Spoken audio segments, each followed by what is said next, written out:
बेरोजगारी के दौर में ग्रेजुएट युवक रोजगार की तलाश छोड़ करने लगे हैं खेती। आप सोच रहे होंगे कि बेरोजगारी है तो खेती ही एक विकल्प है, तो ये गलत है। इन युवकों ने आधुनिक तरीके से खेती शुरू की और लाखों की कमाई कर रहे हैं।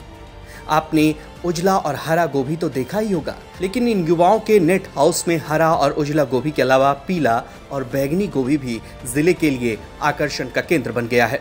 इटालियन टमाटर के अलावा शिमला मिर्च के साथ कई तरह की सब्जियां नेट हाउस की शोभा बढ़ा रही हैं। और इसमें एक विशेष बात है कि जो पारंपरिक खेती और जो हमारे द्वारा जो किया गया है, हमारे दोनों मित्रों के द्वारा, उसमें एक अलग चीज है।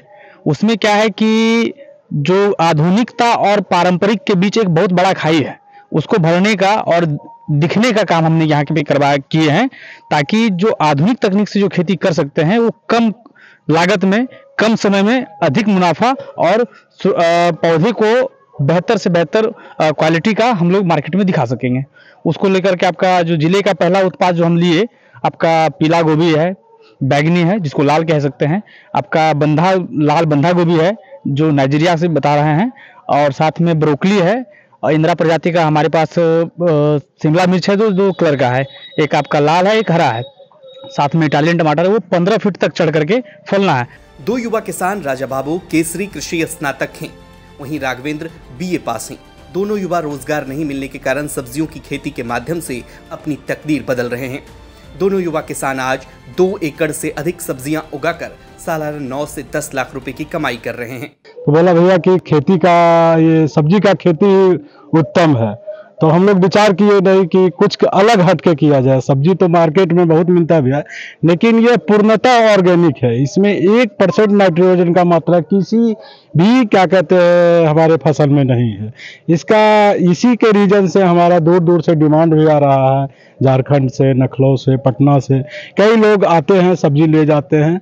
सब्जियों की खेती कर रहे दोनों युवा किसानों की माने तो पारंपरिक खेती से लागत भी नहीं निकल पाती थी, लेकिन सब्जी की खेती आधुनिक तरीके से करने से किस्मत बदल गई है।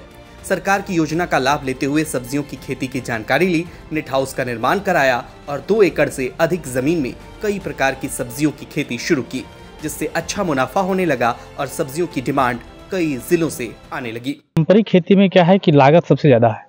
उसमें रोग व्याधि को नियंत्रित करने के लिए बहुत सारे स्प्रे किया जाता है, लेकिन इसके अंदर जो 1% का स्प्रे हम नहीं किया अभी तक। और सामने आपका फसल दिख रहा है कि इसमें आपका इस तरह का शाइनिंग जो कर रहा है, इसके ऊपर एक जरा सा भी स्प्रे नहीं है किसी भी तरीके का। तो पहला नंबर तो लागत हमारा स्प्रे से ही बच रहा है। दूसरी बात है कि इसमें जो हम इस्तेमाल कर रहे हैं खाद का, वो पूर्णतः बर्मी पीट के अंदर से, बर्मी पीट है, बर्मी वास हो गया, नीमास्त्र हो गया, ब्रह्मास्त्र हो गया, ये सब इसमें इस्तेमाल कर रहे हैं। और साथ में थोड़ा सा एक 19 का मात्रा वो चल रहा है इसमें, जो आपका NPK होता है वो चल रहा है। दोनों युवा किसान की माने तो उनकी सब्जी बिहार के मुंगेर, लखीसराय, नवादा, भागलपुर सहित राज्य के बाहर लखनऊ और बनारस भी जा रही है। तो बहुत दूर दूर से भी डिमांड आने लगा है, पटना से भी आता है, देवघर से आता है, और कुछ लोग दूर से भी, लखनऊ से भी कुछ लोग संपर्क कर रहे हैं कि भैया हमको आप थोक रूप में सब्जी दीजिए ताकि हम इसको रख सके। तो हम लोग का तो अभी वहाँ तक नहीं दे पा रहे हैं, लेकिन डिमांड आ रहा है। बिहार के ये 2 युवा कई लोगों के लिए प्रेरणा बन गए हैं, और बड़ी बात यह है कि जब लोग किसानी को काम नहीं मानते, उस जगह इन 2 युवाओं ने खेती कर लाखों की कमाई की है। जमुई से राकेश कुमार सिंह की रिपोर्ट, बिहार तक।